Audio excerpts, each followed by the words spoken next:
Loué soit Jésus-Christ qui se donne à nous par son corps, qui est l'Église. Sa grâce et sa paix soient avec vous.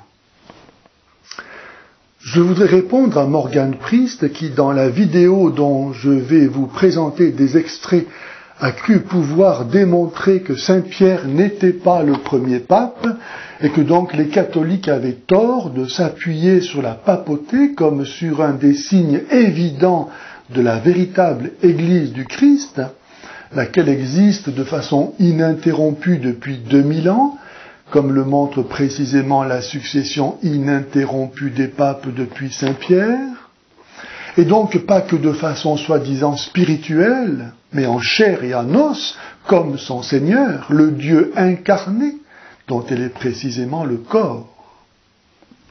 Alors on va parler un petit peu de la papauté, à savoir si Pierre est réellement le premier pape. Quelle question! 2000 ans de saints se seraient donc égarés, trompés, et aujourd'hui, grâce à Morgan Priest, on va enfin connaître la vérité. Une question à laquelle, cependant, Morgan ne répondra pas. Si Pierre n'est pas le premier pape, qui donc l'a été? Alors on est dans Matthieu, au chapitre 16, verset 18. Jésus dit, « Et moi je te dis que tu es Pierre, et sur cette pierre je bâtirai mon église. » Il y a deux occurrences du mot « pierre ». Dans le grec, on n'a pas deux fois le même mot. Jésus dit, tu es Pierre, du grec Pétros, c'est le prénom masculin, et sur cette pierre, du grec Pétra, c'est un roc, en fait, c'est un rocher. N'oublions pas qu'il s'agit d'un texte traduit. Les catholiques doivent se demander s'ils ont saisi la subtilité de l'image employée ici par Jésus, au lieu de lire ça juste comme ça paraît. Jésus ne dit pas « tu es Pétros », c'est-à-dire donc Pierre, le prénom, et sur ce Pétros, je bâtirai mon église. Il dit très clairement « tu es Pétros, Pierre, et sur cette Pétra », c'est-à-dire le roc, je bâtirai mon église. Ce qui veut dire en fait que c'est sur la même foi que Pierre, que l'Église de Jésus existera. Morgan reproche aux catholiques de n'avoir pas saisi que le mot Pierre est rendu par deux mots distincts dans le texte grec et que cette distinction laisserait place à une subtilité. Jésus bâtirait son Église non sur Pierre, mais sur la foi de Pierre. Morgan semble ignorer que Jésus parlait en araméen, et qu'en araméen, comme le rapporte saint Jean, Jésus appelle Simon Képha, ce que nous traduisons par Pierre, mais Pierre en grec, langue dans laquelle est écrit le Nouveau Testament, se dit Pétra. Or Pétra est un mot féminin, et Simon était un homme. Eh ben oui, à cette époque, on ne confondait pas encore les genres. C'est pourquoi, dans la version grecque, Jésus invente un synonyme masculin de Pétra, Pétros. À l'instar de Dieu qui avait déjà changé le nom d'Abraham en celui d'Abraham, ou celui de Jacob en celui d'Israël, pour signifier la mission que recevaient ces patriarches en récompense de leur foi, ou comme il l'avait déjà fait pour Jacques et Jean, en inventant le nom de Boanerges. Jésus donne ici un nouveau nom à Simon, celui de Pétros. Mais il ne pouvait pas dire, sur ce Pétros, je bâtirai mon église, puisque cela était grammaticalement incorrect et n'aurait donc eu aucun sens. En raison de sa confession de foi publique en la divinité de Jésus, Simon reçoit la grâce d'être rendu participant de la solidité du rocher d'Israël, et devient donc avec lui le fondement de l'Église. Fondement avec lui. Voilà ce qu'avec tant d'autres nos amis évangéliques n'osent pas croire, que Dieu partage tout avec nous, jusqu'à nous faire médiateurs de sa grâce les uns pour les autres. Folie pour les païens, scandale pour les juifs. Sur la croix et dans l'Eucharistie, Jésus s'est non seulement donné à tous ses disciples, mais encore, pour le service de ceux-ci, il a donné aux 12, et aux 12 seulement, le pouvoir proprement divin de pardonner les péchés, et même celui d'être avec lui pierre de fondation du temple nouveau. Et de même que parmi toutes les pierres de fondation d'un édifice, une se trouve avoir été posée la première, celle donc à partir de laquelle toute la construction s'organise, ainsi en est-il de Pierre, devenue la pierre de fondation sur laquelle Jésus bâtit son Église au long des âges. C'est ce que dit encore l'adjectif démonstratif sept, de sept pierres, qui renvoie nécessairement à quelque chose de connu. Or, nulle part dans le texte, il n'est question de Pierre, mais seulement de Pétros.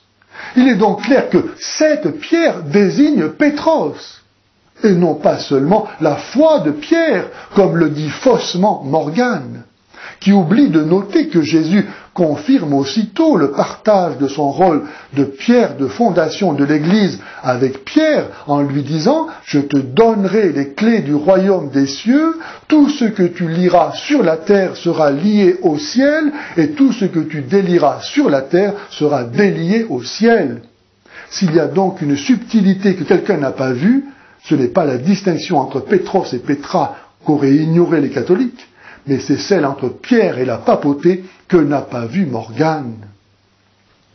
Car ce pouvoir exorbitant que reçoit ici Pierre ne pouvait lui être accordé à lui seul, d'une part parce que Pierre ne serait pas le seul à confesser la foi en la divinité de Jésus, et d'autre part parce que ce pouvoir serait nécessaire à l'Église pour accomplir sa mission tout au long de l'histoire. Raison pour laquelle Jésus dit « Tu es Pierre, et sur cette pierre je bâtirai au futur ». Donc aujourd'hui, Jésus continue à bâtir son Église sur Pierre. Et il le fait grâce à Pierre, qui lors de la nomination de Matthias, en remplacement de Judas, a montré non seulement son autorité devant toute l'Église, mais encore a exposé la nécessité de la succession apostolique. De même que Matthias a reçu la charge délaissée par Judas, de même l'un reçut plus tard celle de Pierre et devint le deuxième pape. En Pierre, Jésus désignait également tous ses successeurs qui incarneraient au long des âges la grâce particulière de Pierre. Pierre allait mourir, mais la papauté allait subsister, car elle appartient à la constitution divine de l'Église, laquelle est le corps du Christ. Et ce corps, comme tout corps, n'existe pas et ne fonctionne pas n'importe comment.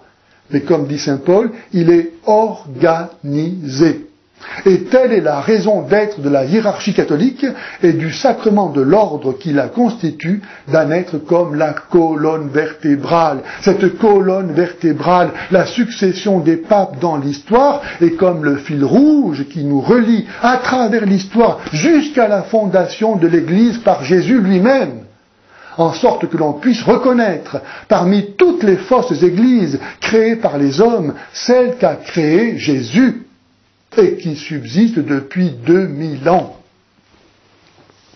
Ainsi les catholiques peuvent-ils réellement ne faire tous qu'un, non seulement à un moment donné du temps, de façon synchronique, par la même communion de foi avec le pape régnant, qui a reçu la promesse que jamais l'Église bâtie sur lui aujourd'hui ne serait vaincue par les puissances de l'enfer, mais à travers l'histoire, de façon diachronique, parce que reliée à la même origine, la fondation de l'Église sur le premier pape.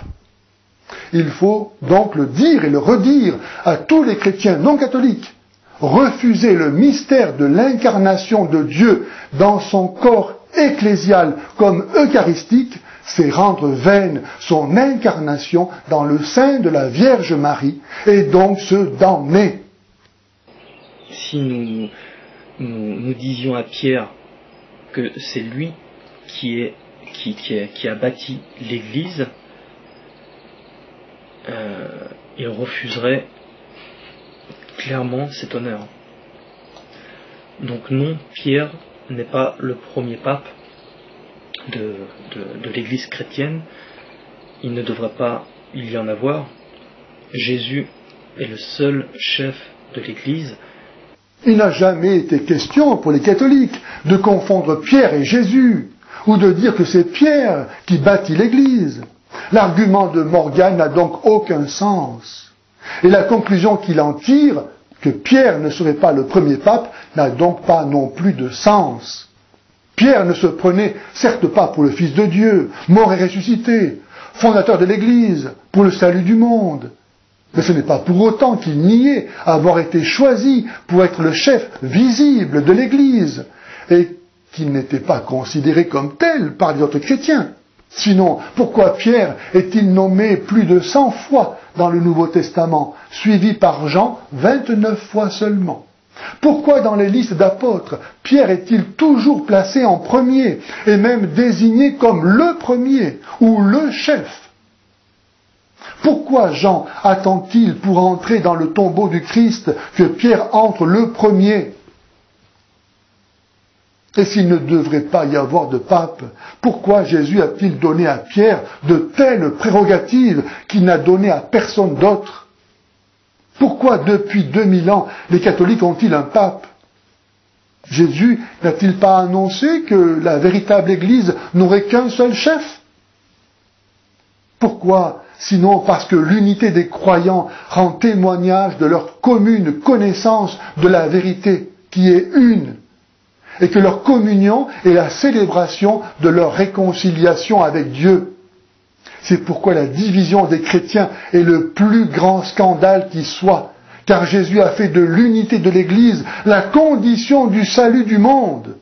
Malheur donc à celui qui se sépare de l'Église ou refuse d'y entrer. On ne peut être à la fois pour et contre le Christ. Tant que Jésus était sur cette terre, il était en sa nature humaine le chef unique et visible de ses disciples.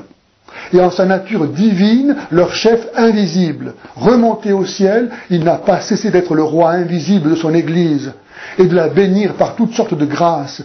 Mais en emportant au paradis son humanité glorifiée, il n'a pas laissé pour autant son Église livrée à l'anarchie, mais a laissé à sa place quelqu'un qui assure le gouvernement visible de l'Église. Ce quelqu'un qui est son lieutenant, son vicaire, c'est le pape, fondement, tête et centre de l'Église.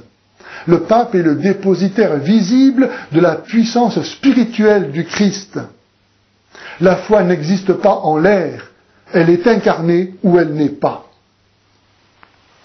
L'Église, qui n'est pas un bâtiment fait par les mains de l'homme, mais c'est une Église spirituelle.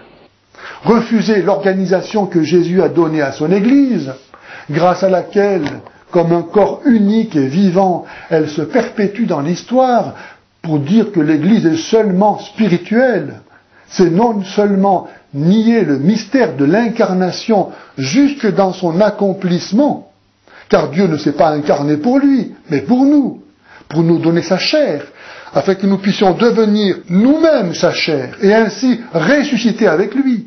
Mais encore, c'est faire de la vie de foi le monde des ténèbres, où personne ne peut rien voir de concret, de tangible, d'incarné, en sorte que seuls les charlatans y voient quelque chose, aveugles qui guident d'autres aveugles.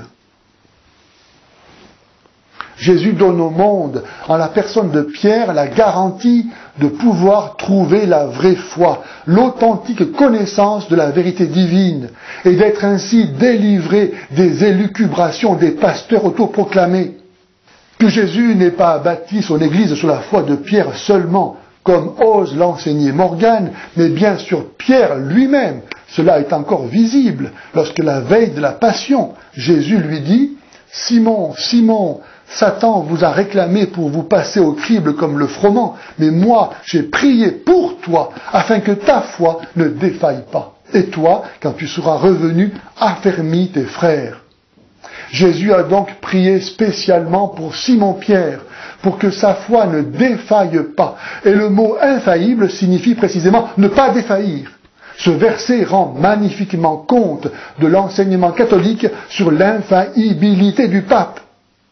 Mais attention, la doctrine de l'infaillibilité du pape ne veut pas dire que le pape ne peut pas pécher ou faire des erreurs, mais que lorsqu'il enseigne avec autorité à l'Église entière une doctrine en matière de foi ou de morale, Jésus nous assure que sa foi ne saurait défaillir. Ce pouvoir de conduire l'Église dans la vérité est redonné à Pierre après la résurrection, lorsque Jésus lui demande de réparer par une triple profession d'amour son triple reniement.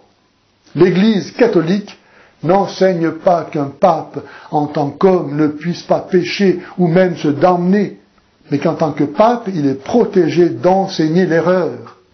Cette grâce est liée à l'exercice même de la papauté, qui est protégé par le Christ, et l'on comprend qu'il en soit ainsi. Jésus n'est pas venu rendre témoignage à la vérité, et à quel prix, pour que ce témoignage se perde. Aussi donne-t-il aux hommes le moyen sûr d'accéder à ce témoignage, et donc à la vraie foi. Voilà pourquoi le grand saint Paul, qui avait vu Jésus ressuscité, qui faisait des miracles, qui avait fondé de nombreuses communautés chrétiennes, découvrant cette vérité, vient tout de suite soumettre à Pierre tout son travail, de peur, dit-il, d'avoir couru jusque-là pour rien. Jésus n'avait pas demandé des grandes cathédrales comme on voit aujourd'hui, même si c'est très joli. Il n'avait pas demandé un Vatican richissime. Il n'avait pas demandé toutes ces choses-là, Jésus. Jésus n'a pas demandé non plus à ce que l'on se brosse les dents. Faut-il donc ne pas se brosser les dents? Quant à dénoncer la prétendue richesse du Vatican, le coup nous a déjà été fait par Judas. En résumé, le Père, qui est l'intellect, a engendré par son esprit, qui est la pensée émanant du Père, de l'intellect, le Fils, qui est sa parole. Il a engendré homme. Donc, ce n'est pas trois personnes en fait, mais trois caractéristiques qui composent Dieu. L'hérésie du modalisme que vient de professer Morgane a déjà été condamnée lors d'un concile à Rome en 262. Lorsqu'on ne veut pas vivre dans la communion de l'Église de Rome, mais que l'on préfère se fabriquer sa propre religion, on ne peut que finir par perdre tôt ou tard la foi. Ainsi, nier qu'il y a trois personnes en Dieu, ce n'est pas seulement ne pas être catholique, c'est ne pas être chrétien du tout.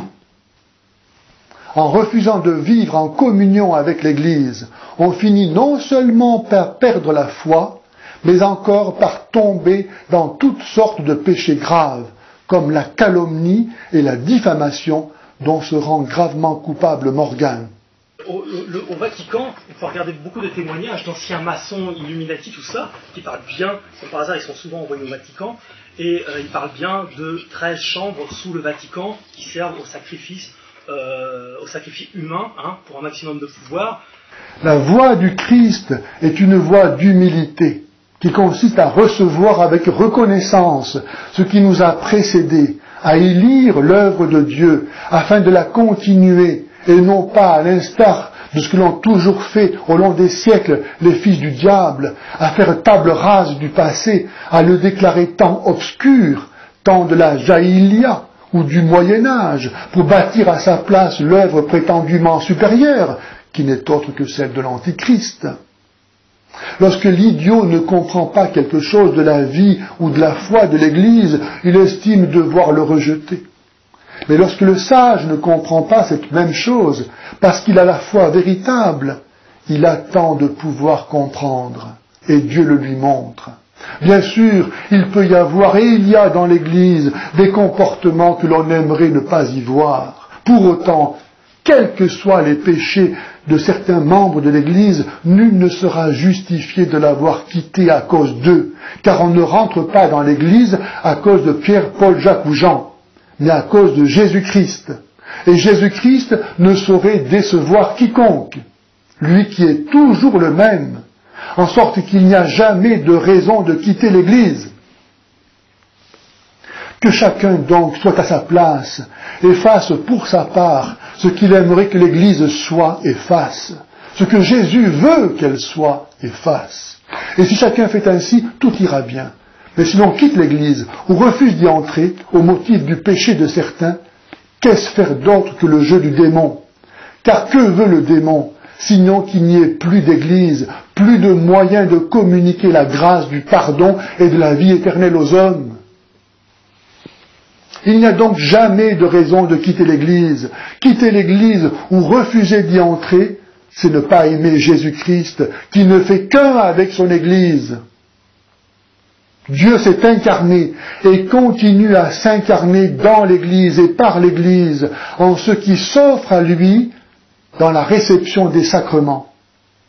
De même que Dieu a tiré Ève du côté d'Adam, Dieu tire l'Église du côté ouvert de Jésus, d'où coule sans cesse l'eau qui purifie et le sang qui donne la vie éternelle.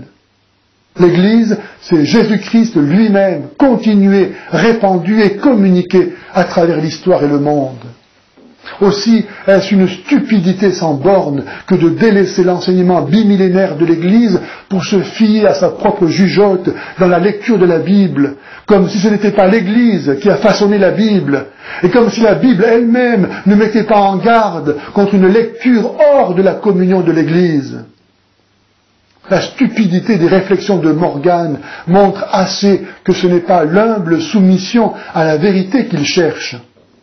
Ce qu'il cherche, ce sont des disciples, afin d'accomplir pour sa part la prophétie de saint Paul. Du milieu même de vous se lèveront des hommes tenant des discours pervers, dans le but d'entraîner les disciples à leur suite. N'hésitez pas à vous abonner à ma chaîne YouTube, à rejoindre nombreux disciples sur le forum qu'il y a sur mon site morganpriest.com, sur le forum également de mon site qui regroupe énormément de disciples, Dans cette voie de perdition qu'est la haine de l'unique Église bâtie par Jésus, Morgane se prépare le sort des sarments coupés de la vigne qui se dessèchent et finissent dans le feu de l'enfer. Dans cette voie large et spacieuse où beaucoup s'engouffrent, parce que dans leur folie, ils préfèrent leur propre jugement à l'enseignement bimillénaire de l'Église. Qui sait si Morgane ne va pas reconnaître l'autorité de Christophe XVIII? Alors, Pape Christophe XVIII, nous sommes là devant vous ce matin et depuis 9 heures, vous avez présidé à l'Eucharistie tout à l'heure devant les milliers de fidèles chrétiens catholiques qui ont fait donc le déplacement du CEG1 à Boumécalavis ce matin. Dites-nous si on peut désormais dire que dans le monde, il existe 2 Vaticans. Dans le monde, il n'existe pas 2 Vaticans. Il n'en existe qu'un. Là où il y a le pape, élu par Dieu le Père lui-même. Nous pouvons dire que depuis Saint-Pierre, il n'y a plus jamais eu de pape. C'est maintenant que vous avez encore le 2e pape, disons, pour l'humanité. Et tout le peuple béninois doit se réjouir du fait que Dieu ait pu choisir ce petit pays pour prendre chair. Et désormais, toutes les nations viendront au Bénin. Ils vont croire que c'est un rêve, mais c'est une réalité. Ceux qui ne croient pas aujourd'hui seront obligés de croire demain parce qu'il n'y a pas d'autre Dieu. Et tout ce que lui a prévu se réalisera. C'est lui qui a nommé son pape. Et désormais, le cœur de la chrétienté se trouve à Panama. Et plus à nul autre endroit. Alors, ici. Dites-nous, Pape Christophe XVIII, qu'est-ce qu'il faut concrètement retenir de l'Église? Le seul qui a le pouvoir sur vous, c'est Dieu le Père. Et c'est à moi, Christophe XVIII, qu'il a confié maintenant son Église, au ciel et sur la terre. Le maître de la vigne est là. Le vrai vigneron est là. Et c'est lui qui va tout changer. Il m'a choisi un peu comme modèle d'humanité pour vous, en matière d'amour, de miséricorde et d'humilité. Il m'a choisi seulement pour que vous puissiez avoir un modèle humain à côté de lui. Ce n'est pas moi, Pape Christophe XVIII, qui va changer quelque chose. C'est Dieu lui-même qui est dans son monde, que vous voyez, que vous entendez, qui va, si vous le suivez, le monde va changer. Voilà. Alors, Pape Christophe XVIII, est-ce que vous pouvez nous donner une idée sur les vêtements que vous avez portés? Est-ce que Dada Parfait a porté et nous dit vous n'avez pas Dada Parfait de là, c'est Dieu le Père que vous avez là. De là, c'est Dieu le Père que vous avez Dieu là. le Père, d'accord, d'accord. Et que Dieu le Père a porté et nous donner également une idée sur les activités que vous préconisez pour la Pentecôte. Les vêtements que j'ai portés, expliquez-nous le sens. Mais je suis en tout blanc. Comme vous pouvez voir, ce n'est pas un vêtement qui vient de ce monde. J'ai porté quelque chose pour représenter ce que je suis devenu dans mon âme pour l'humanité. Et je souhaiterais, tant que vous aussi, Dieu puisse vous porter ce même vêtement, que vous puissiez être revêtus de la même blancheur. Pareil pour Dieu le Père que vous avez devant vous. Pareil pour Dieu le Père que vous avez devant vous.